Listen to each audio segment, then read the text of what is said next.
Let's talk about a guy. We'll call him Adam. Freelance copywriter, 5 years on his own now. Good clients, good rate. It's a Sunday evening, and he sits down to do his numbers for the quarter. And the number is good. He earned that. Nobody gave it to him. Then he starts filling in the rest. Contributions, tax. Whatever's left, he invests. There's a cut there too. By the end, a big chunk of a genuinely good quarter is just gone, before he's spent a single euro of it. Same evening, a friend texts him. Works a normal job, earns about the same, on paper. Mentions a bonus, mentions his taxes took 10 minutes on a government website. And that was it. And that's the moment this stops being paperwork. It turns into a real question. Not how much do I owe? It's why is this different? Why does building something yourself put you under different rules? Why is it not the same as doing the same work for someone else? There's a real answer to that. It's older than you'd think. It's not what most people assume. By the end of this video, you know exactly who's actually behind it. You'll also know exactly where people who work like Adam are already going instead. This isn't just curiosity either. It changes how much of what you earn you actually get to keep. So stick with it to find out the real reason behind the difference. Quick note before we get into it. This is not financial advice. Always do your own research. So Adam does what anyone would do. He searches it. Why is self-employed tax different?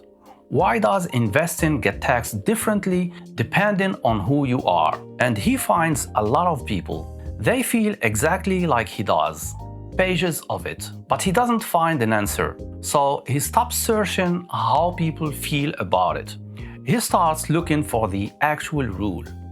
One thing decides which country gets to tax someone.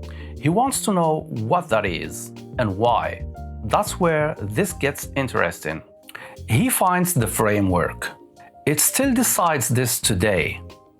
In nearly every country in Europe right now.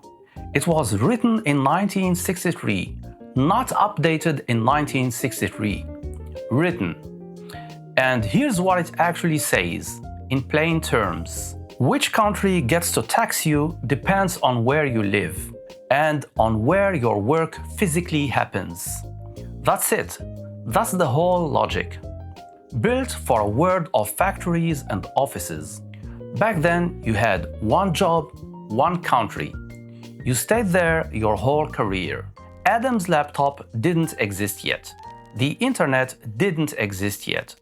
His whole way of working didn't exist yet either.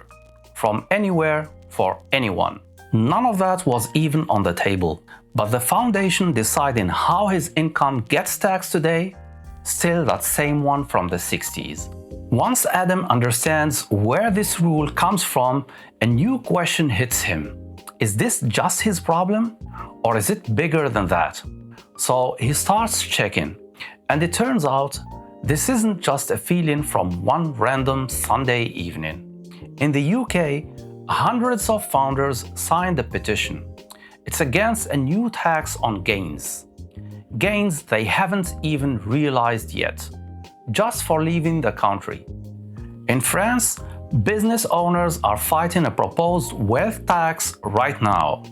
They say it punishes exactly what Adam has been doing this whole time, building something that lasts. This is happening right now across the continent. Take Belgium, for example. Someone sells some shares, makes a gain, pays 10% tax on it. A company holds those exact same shares. Structured the right way, it pays nothing on that same gain. Same money, same law. The only difference is this. Can you afford the structure? The one that makes it disappear. Before Adam goes any further, he catches himself. He doesn't want to overstate this. This isn't the same story as a food delivery rider. That platform controls their hours. It controls their pay. Some of them lose healthcare because of it. That's real. That's a different problem. People are already fighting for a solution there. Adam chose this life. He's got real clients, real demand. He sets his own rate, and people pay it. His problem isn't exploitation. It's something else. The same blunt system built for that first case catches him too, even though the reasons behind it don't really apply to him. So Adam is left with one real question. If it's not just him, and it's not personal, somebody has to be behind it. Somebody has to be deciding how this actually gets applied. He assumes at first that this must get updated regularly, checked, reconsidered. And it does, all the time. Tax law changes every year, somewhere. It's not frozen. So he looks closer. Who's actually doing the updating? Civil servants write it. Policymakers write it. They draft rules based on how they think the economy should work. Most of them never built a business themselves. It's a bit like learning how to run a business from a professor who never ran one. And once you see that, a lot of it starts clicking into place, because the whole system was built around a picture of how a career works. And that picture is very specific. You finish school, you get hired by one company, you show up to one building in one city for the next 30, 40 years. You retire with one pension from one employer in one country. That's not a guess. That's literally what permanent establishment means in the rule book. A fixed place, a physical location. Somewhere the tax office can point at and say, there, that's where the work happens. Adam doesn't have one of those. He never has. His permanent establishment, wherever his laptop happens to be that week. And here's the thing. This isn't some rare edge case anymore. This is what work looks like today for a huge, fast-growing part of the economy. The European Union's own numbers show it. The platform and digital workforce jumped from 28 million people to over 40 million in just a few years. But the rulebook hasn't caught up. Not really.